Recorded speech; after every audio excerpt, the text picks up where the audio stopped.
চিল্লিয়ে বলছে হ্যাঁ যে দোকান আমি ভেঙে দেবো তুলে দেবো। তা আমরা বলেছি দেখুন দোকান আমাদের নয়। হ্যাঁ তখন বলছে না এই দোকান তোমাদেরই আছে বেচছো। ওকে বারবার বলা হচ্ছে দেখুন দোকানটা আমাদের নয়।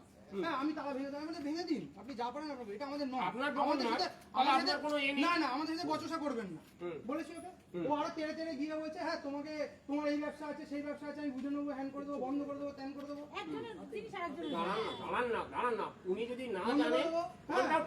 ওইখানে গোল গোল ঘুরতে ঘুরতে খালি বলছে সুভাষিস চক্রবর্তী চলে গেছে মানে আমাদের ইন্ডিকেট করছে আমরা তৃণমূল করতাম ও এখন বিজেপি করছে ঠিক আছে। ও এখন আমাদের কাছে রাজনীতি করছে ঠিক আছে। তৃণমূল ভুলিয়াও বাজিয়ে দেখুন আমি এতগুলো মিথ্যে কথা বলবো।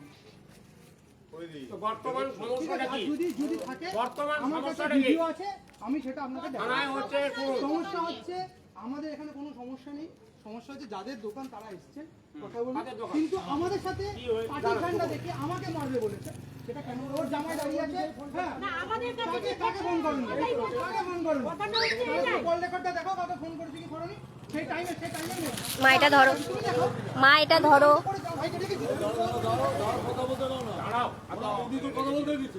আমার কথা বলো তুমি হচ্ছে সোজা যা থানায় যাবে না হচ্ছে সোজা বাড়ি ঢুকো ঝামেলা মেটাতেই চাইছি আপনি সেটা তাহলে আমি এক কথা বলছি ফ্যামিলি নিয়ে যাও বাড়ি ঢুকো আমি বলে দিলাম নাহলে চুপচুপ চলবে না ডান্ডা চলবে সোজা চাপটা বলে দিলাম আমি কাউকে মানবো না সোজা যাও।